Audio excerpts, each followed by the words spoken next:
So let's take a moment to still our hearts, quiet our minds, and center ourselves. Take a communal deep breath in and exhale to gain presence.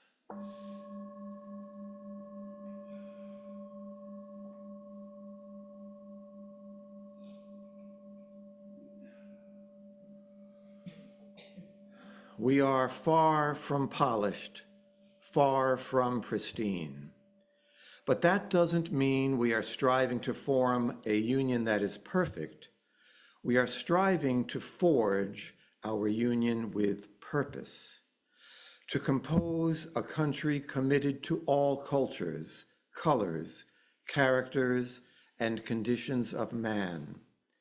And so we lift our gaze not to what stands between us, but what stands before us. Those words from The Hill We Climb by Amanda Gorman. Judy Butler will light the chalice here in the sanctuary. Careful, Judy. Those of you at home are invited to light your own chalice now. We light this chalice to find inner peace, love for each other, and faith in ourselves. Also, to be welcoming to whomever we meet and kind to all living creatures. Andy, I have an issue. You have an issue. Fire went out. Okay. We're gonna start the chalice before the chalice right now. You guys are going to ask me to do this. Sacred matches here. Let's try it again.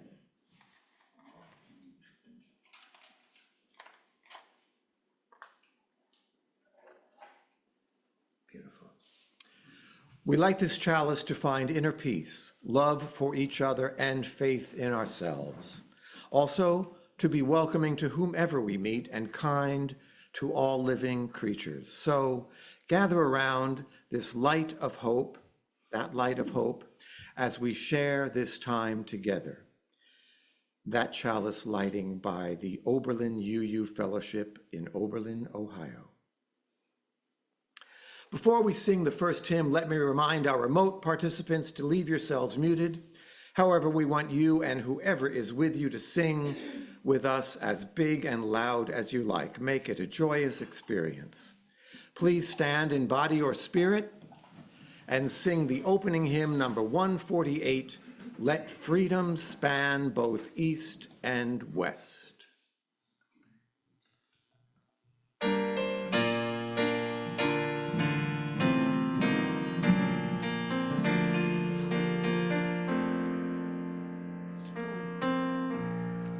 Good. Thank you for giving me a chance.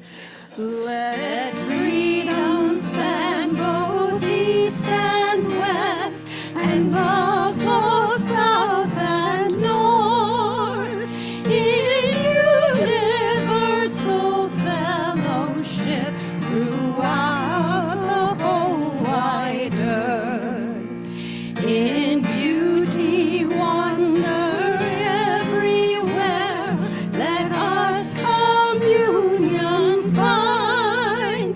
Compassion be the golden cord, both binding humankind.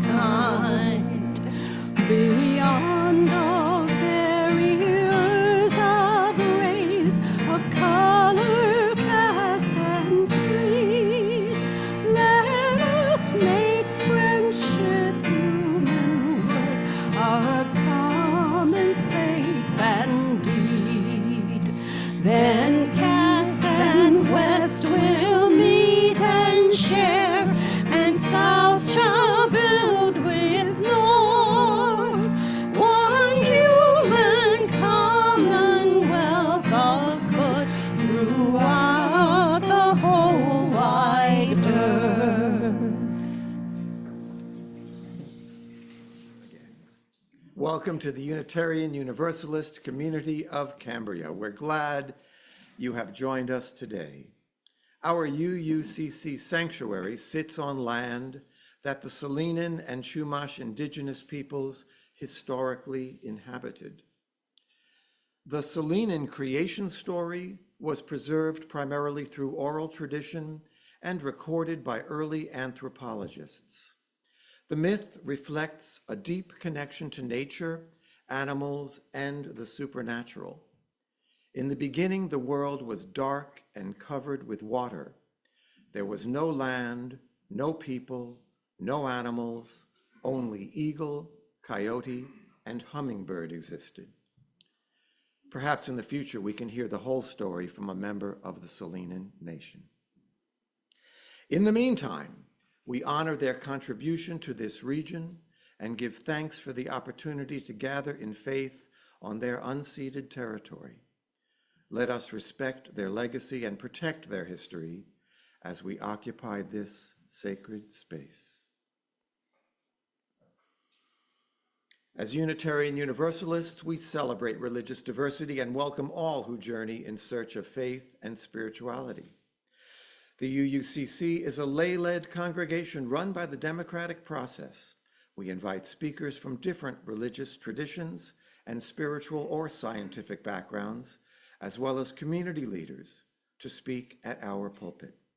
We encourage presentations covering a variety of topics and areas of interest that connect with the UU's 7 principles and 6 values: equity, transformation, pluralism, generosity, justice, and interdependence.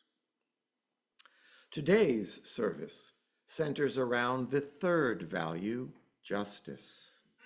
We work to be diverse, multicultural, beloved communities where all thrive. My name is Andy Fagan, and I am your worship associate for this morning's service. I would like to extend a special welcome to today's guests and visitors. We're glad you joined us this morning. If you wish, please raise your hand if you'd like to introduce yourself or your guest. Any guests who would like to say hello? Janet. Hello, sister. Good to see you. Good to see you. Welcome. If you're not on the mailing list, please visit the UUCC website at UUC Cambria or call Janet so that we can keep you informed about all of our activities. Members and friends, please check out what's happening, the e-blast sent to you every week. This is a great way to keep up to date with our latest news. And if you wish to see this or any of the past services, the recordings can be found on the UUCC website and on Facebook.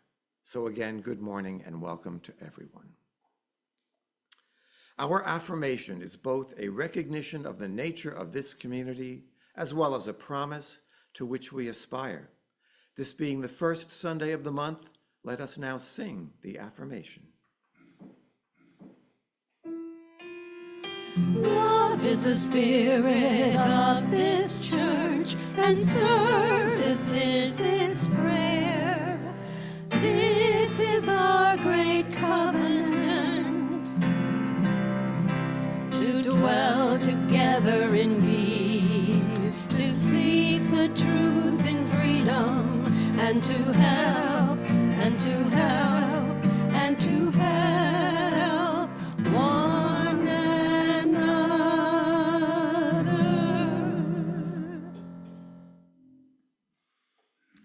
We set aside this time for brief announcements that will be of interest to our community and friends. Please be succinct when announcing upcoming events or updates.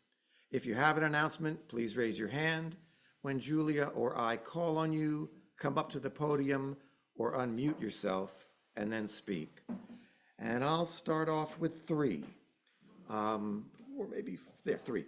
The worship committee is planning a water communion service for August 31st. This is a UU ritual in which individuals bring water from different sources to a communal chalice, symbolizing the sharing of experiences and the interconnectedness of life.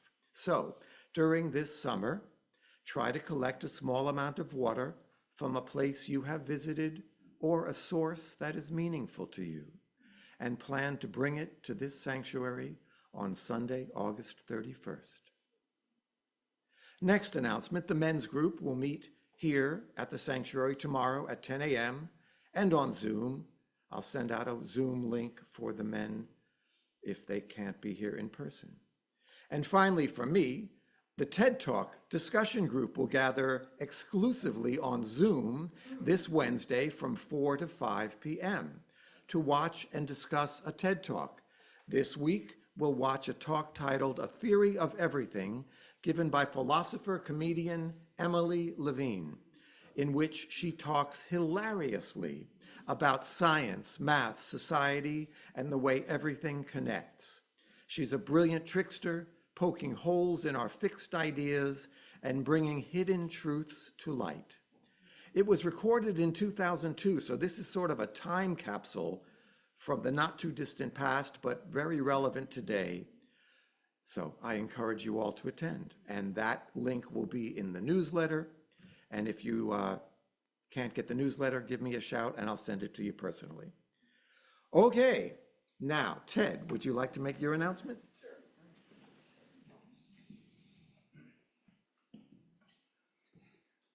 Hi.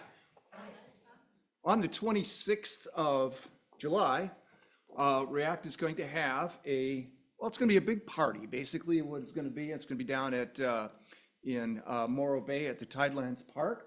We're going to have a couple of bands. We're going to have rally and flotilla in the bay, beer and wine garden, guest speakers, food trucks, a raffle, and a kids zone.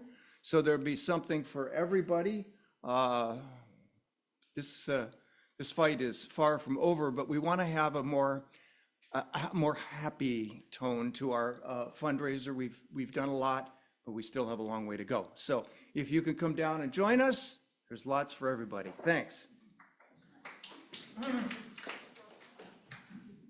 Okay, Wayne, I see you're up deck. Why don't you come next?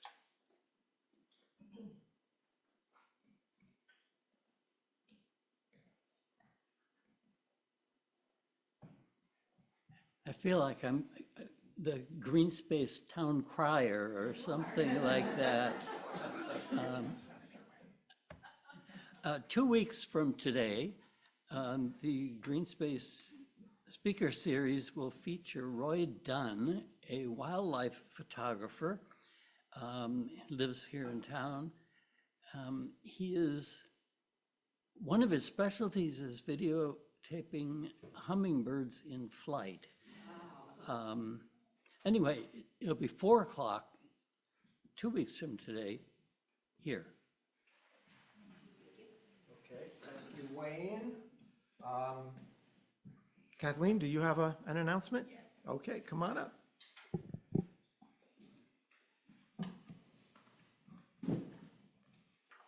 The women's group will meet tomorrow here from 2 until, it's usually 3:30, but if we need the extra half hour, we will go until 4.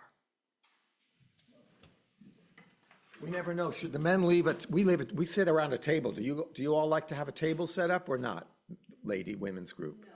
All right, we'll get rid of the table then. That's fine. We never know whether to leave it or not.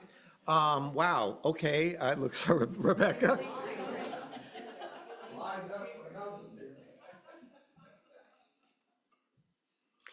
Good morning. Last Sunday, many of you graciously were involved in a discussion around Indigenous land acknowledgements and how and if we should take next steps. It was resounding that we should look at some next action steps, which was a delight. I just want to assure you that I've written up the summary. I'm forwarding it off to the lay leadership in the church, and no decisions on the group actions will be made without it coming back to you for you to hear it, for you to review it, whatever kind of approval in this process. But I want to assure you that it is ongoing and moving forward, and only because of your participation last week can we do this. So thank you. Yeah, thank you, Rebecca. That was a great discussion and presentation. Diane, I think you're up with a special slide.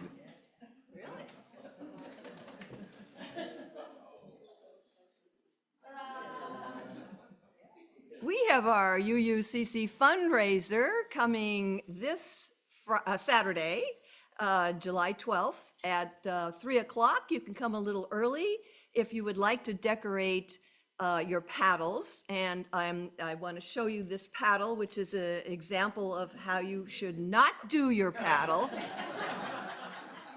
Because it's way too small, you cannot see my name there, and you know, even though there's lots of hearts, it's not meant what it's supposed to do. Now, here is an example where you can see the name quite clearly. So I want to make sure you get the paddles and decorate them, and if you want to come early and do it here, it's a whole lot of fun. It's probably the most fun we have all year, just to hang out, be silly, and enjoy ourselves, and keep good company with each other. Bring your money, lots of money. Bring your money. Thank you. And Julia, an announcement.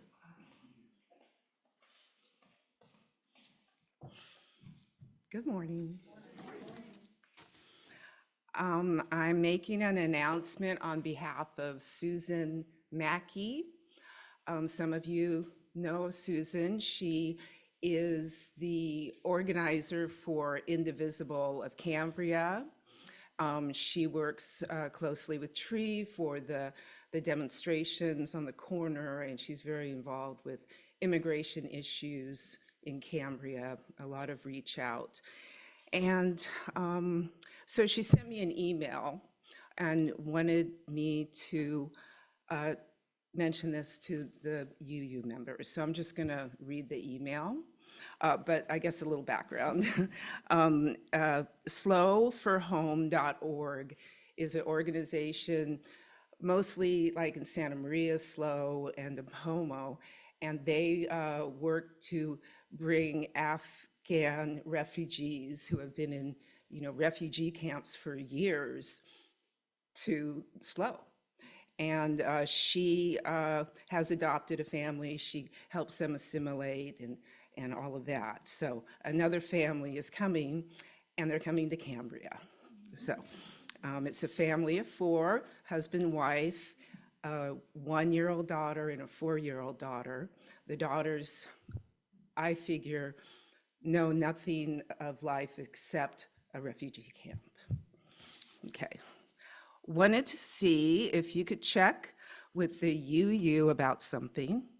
I have been working with SLO for Home that resettles Afghan refugees in SLO. I work with a family of 6 who live in Napomo. A family of 4 will be coming on July 15th. Right now, they will be temporarily housed with me, with Susan, in her little home, 1,200 square feet. She's going to empty out her office, and a family of 4 is moving into the room across the hall from her. She's collecting things for the children, crib and car seats and all that. The other family that she works with needs to find a new home at the same time. Most of the refugees are in SLO, and the family I work with would like to stay in Santa Maria, and it's difficult, as you can imagine, to find housing that is the biggest expense. In talking to the director, for people to resettle more permanently in Cambria, they would need to have a group of volunteers adopt them. I was wondering if the UU members would be interested. SLO for Home, and that's SLO with the number 4 home.org, provides rent, food, clothing, furniture, obtaining services, learning English, job coaching, but the ultimate goal is for them to support themselves. Thank you. Can folks check with you after the service for if they have any questions? Yes. Thank you. Randy, are there any announcements online? No announcements online. Thank you. Next week, Dolores Meira will continue her series on our UU values, speaking about transformation. This past Friday, we celebrated our nation's 249th birthday, and today we take the time to celebrate those in our community who are having a birthday this month. Birthdays are special, a day when we celebrate your entry into this world and honor your existence. If you have a birthday this month, please raise your hand. When Julia or Randy or I call on you, it's Julia, please reveal your special date. Any birthdays in September? Yes. I meant July. Wow. No problem. July. Anybody July? Yes. July 1st. Well, yes. July 31st. Okay, you got July bracketed there. Randy. I'll take the middle, 14th. And Julia, any birthday folks online? No More birthdays more online. Birthdays, sorry. On Zoom. 22nd for Bill. Going once. Going, Julia, any birthdays online? No Zoom birthdays. No Zoom birthdays, okay. Well, what do I do? I say this birthday candle honors all our friends and family members who are also celebrating birthdays this month. Happy birthday.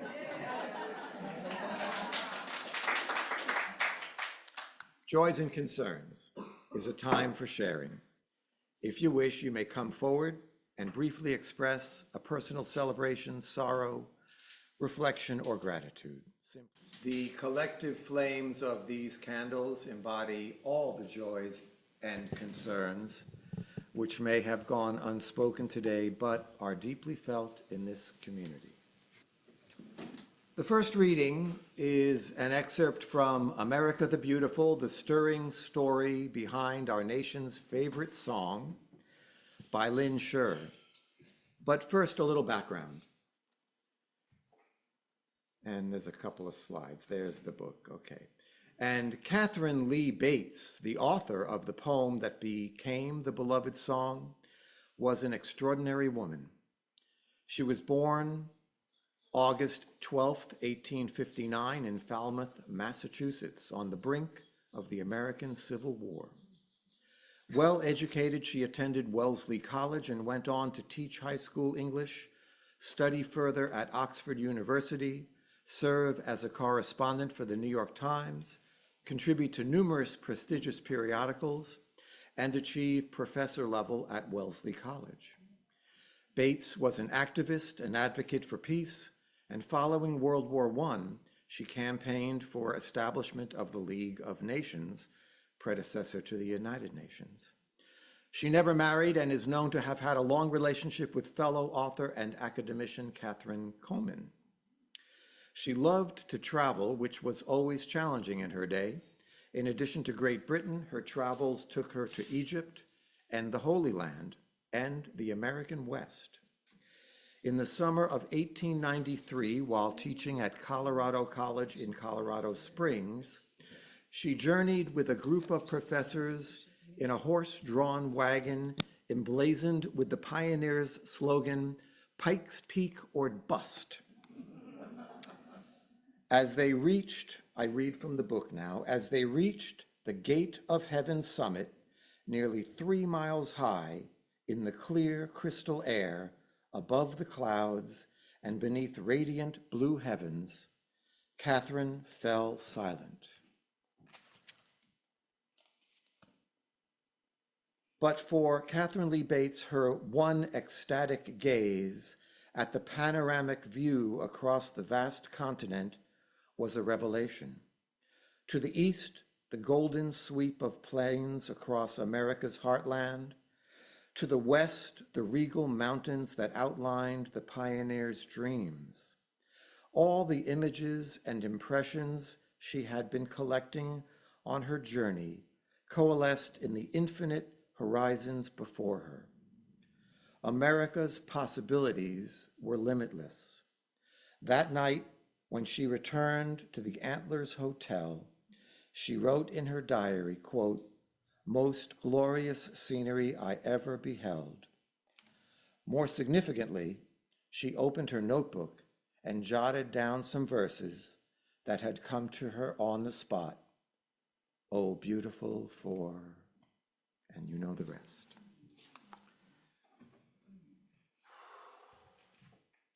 Let us enter a place of peace and serenity where you are one with your spiritual being.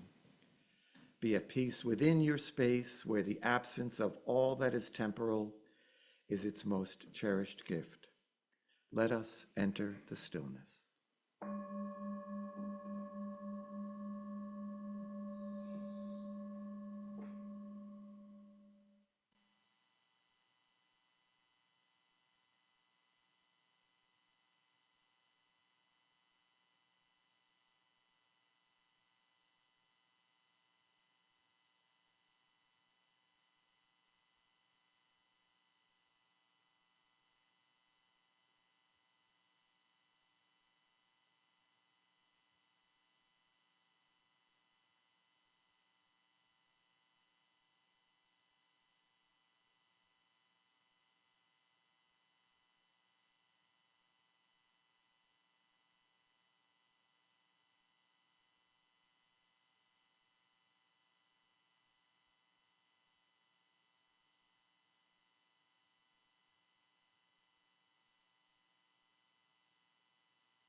When love and compassion are present in us and we send them outward, then that is truly prayer.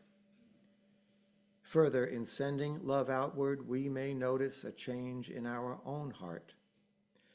May we find the compassion and empathy we need to strengthen relationships. May we find ways to love each other well. May we not judge or condemn, but rather build a beloved community. Amen.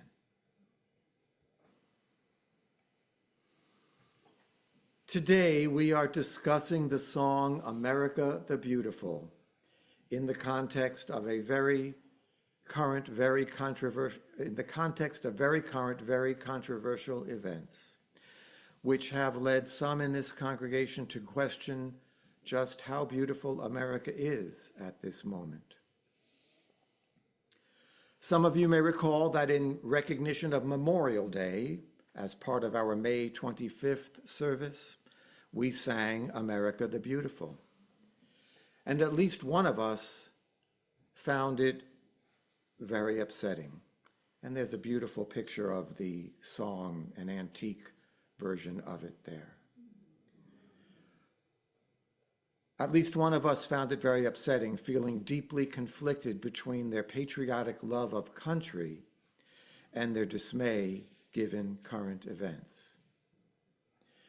Remembering that Catherine Bates wrote the original poem in 1893, and at that time in U.S. history, Grover Cleveland was beginning his second non-consecutive term as president. Up until our current president, Cleveland was the only U.S. president to serve 2 non-consecutive terms.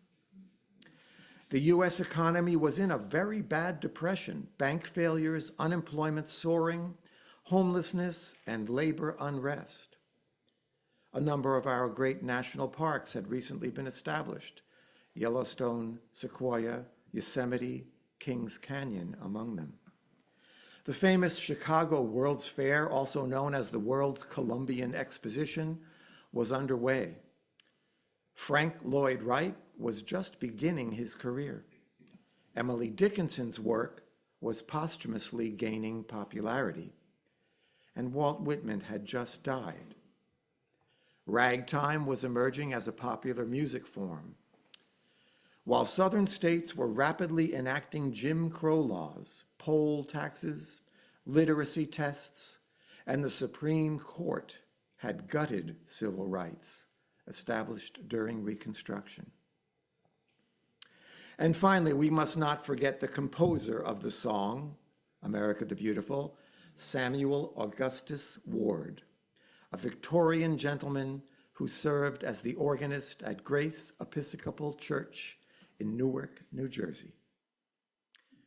Now, to bring us to the present, there are so many things happening in our nation at this moment that concern us deeply as citizens and as UUs. Just one example.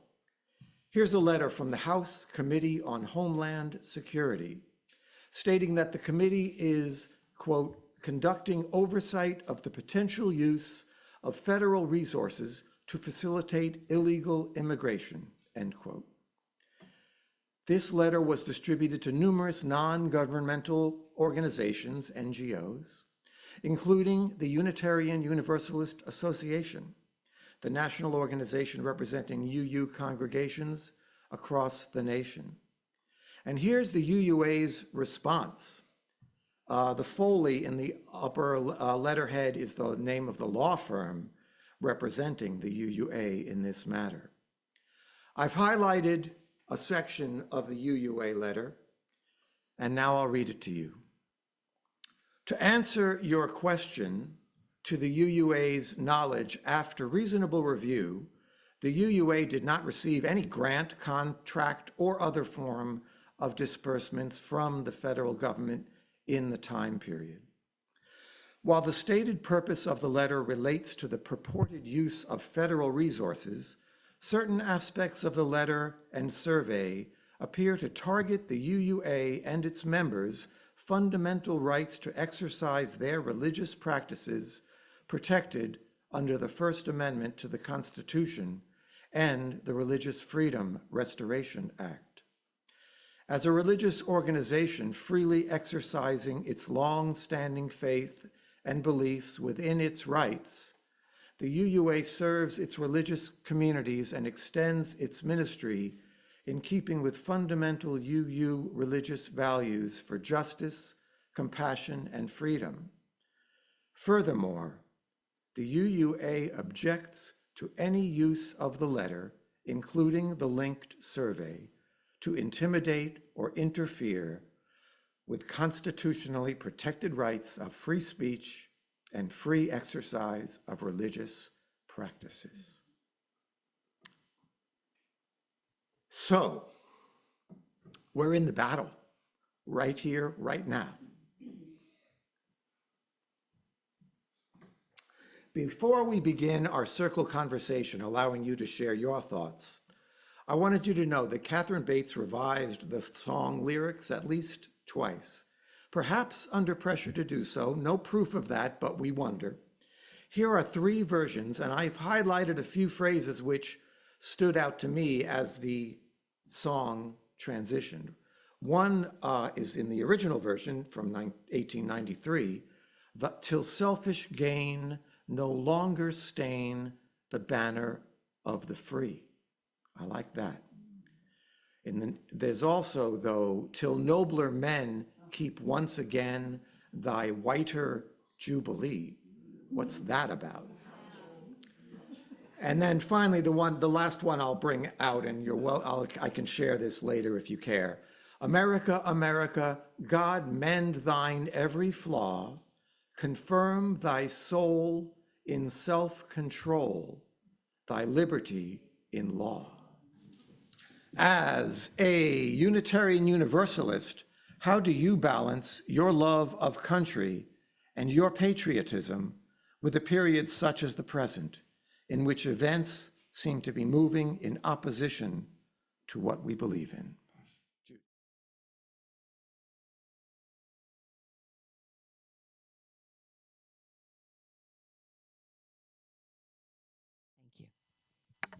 Okay, so thanks everybody for participating. I know it's a weighty topic, and I appreciate your participation, and I hope you appreciated the chance to think about it and participate with this wonderful gathering. The morning offering will now be given and received. Please remember, we are a self-sustaining congregation and provide all financial resources for our many ministries and maybe our lawyer. We recognize the spiritual value of generosity and invite you to participate. If you're viewing this service remotely, please use one of the methods shown on the screen. Thank you.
Thank you, Jan. And our thanks for all the gifts given and received for the work of this community. Hopefully we can lift our spirits with the final hymn, which envisions a better world. Please stand in body or spirit and sing our closing hymn, number 323, Break Not the Circle.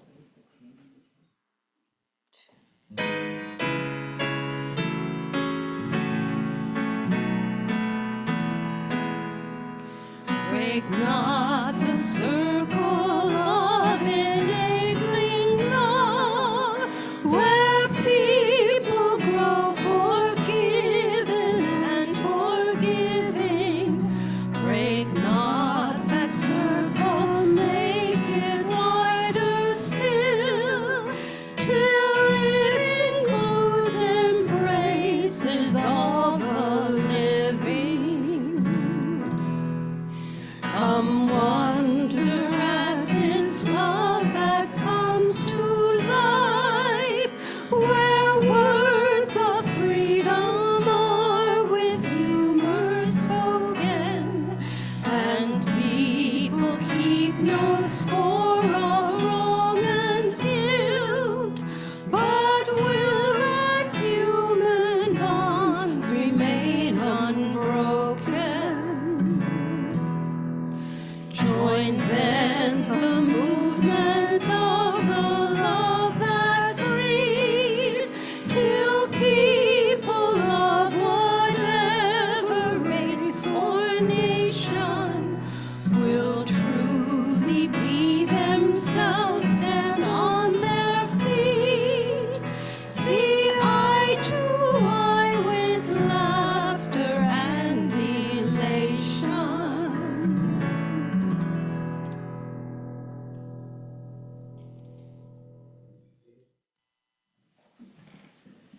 As we prepare to extinguish the chalice, let us recite the valediction.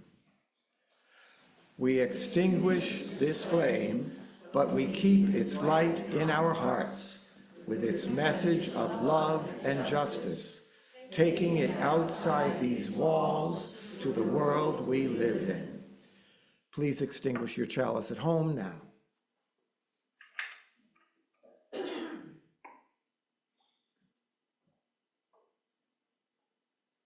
Somebody wants to blow out the chalice in the middle of the room there, that would be okay.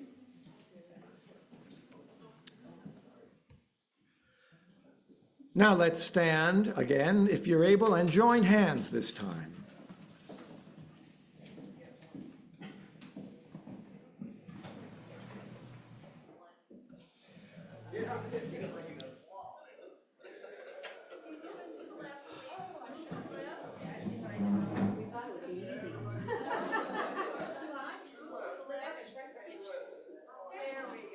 Okay. So we started the service with the words of Amanda Gorman, and we'll conclude with some of her words again. We will not be turned around or interrupted by intimidation, because we know our inaction and inertia will be the inheritance of the next generation. Our blunders become their burdens, but one thing is certain: if we merge mercy with might and might with right,